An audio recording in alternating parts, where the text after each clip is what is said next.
တနင်္လာသားသမီးမိတ်ဆွေအားလုံးမင်္ဂလာပါခင်ဗျာ2025ခု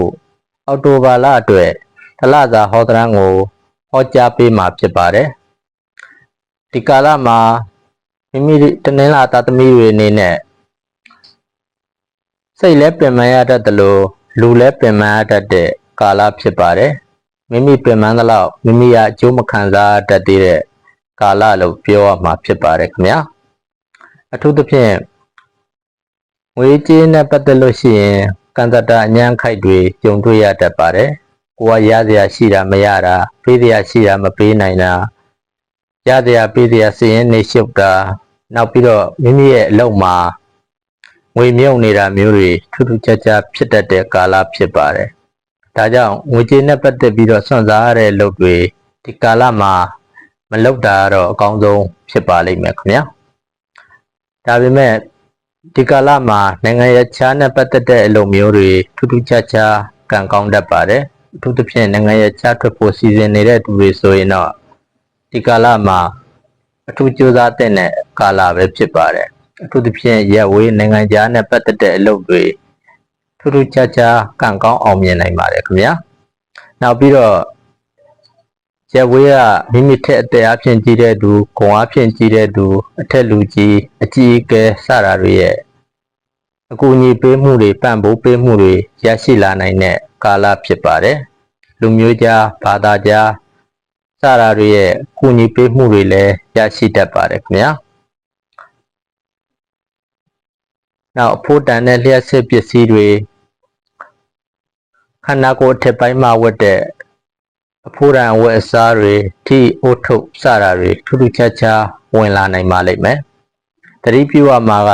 သူတော်ဘာမိကြံခဲ့တဲ့ထီးတို့ဓာတ်တို့ဖက်နှက်တို့မိမိအိမ်မှာရောက်နေရင်တော့အများဆုံးစွန့်ပစ်တင်ပါတယ်အဲ့ဒါတွေရှိနေရင်တော့လက်ပိတ်တတ်ပါတယ်ခင်ဗျာနောက်တတိပြုဝမှာကသွားသွေးခါခြေတော့စတာတွေနဲ့ပတ်သက်ပြီးတော့မှဥပတ်ပေးတတ်တဲ့ကာလဖြစ်ပါတယ်ကိုယ်တိုင်လည်းမကြာခဏကျန်းမာရေးညံ့တာမျိုးတွေဖြစ်တတ်ပါတယ်နောက်ပြီးတော့တခိုးခိုးခံရတာမျိုးပေါ့နော်ခပိုင်းနဲ့ခံရတာမျိုးဒါတွေကဒီကာလမှာဖြစ်တတ်တဲ့ကာလဖြစ်ပါတယ်ခင်ဗျာဒါကြောင့်သတိပြုသင့်ပါတယ်နောက်မိမိရဲ့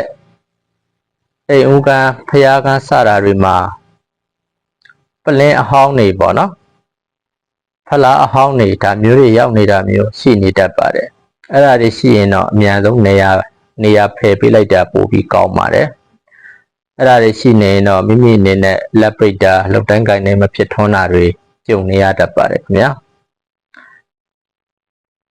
မိမိရဲ့အိမ်ကိုဖျားပုံတော်ရှင်တိဝလိပုံတော်ဓာတ်တော်စင်တုတော်စတာမျိုးတွေလည်းထူးထူးခြားခြားကြွရောက်လာတတ်ပါတယ်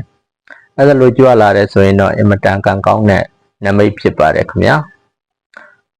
နောက်ကိုမဟုတ်ဖဲနဲ့အဆွဆွဲပြောဆိုခံရတာမျိုးဆက်စီအမင်းများခံရတာမျိုးတွေဟာဒီကာလမှာကြုံတွေ့ရတတ်ပါတယ်ကျမရဲ့ညံ့တဲ့သူဆိုရင်တော့နည်းနည်းသတိပြုသင့်ပါတယ်ခွဲစိတ်ကုသခံရတာမျိုးတွေအထိဒီကာလမှာဖြစ်တတ်တဲ့ကာလဖြစ်ပါတယ်ခင်ဗျာခြေနှလုံးသားရနဲ့ပတ်သက်ရင်တော့ဝမ်းနေရတာပူဆွေးရတာမျိုးတွေကပို့ပြီးတော့များနေတတ်တဲ့ကာလဖြစ်ပါတယ်မိမိရဲ့အိမ်နှွေးရေးအိမ်နောင်ရေးစတာတွေမှာတော့ရက်ဝေးခွဲခွာရတာမျိုးလေးတွေကြုံတွေ့ရတတ်ပါတယ်ဒါပေမဲ့ဆူဆူဝါးဝါတော့မဟုတ်ပါဘူးကံကောင်းစေတဲ့အယောင်ကတော့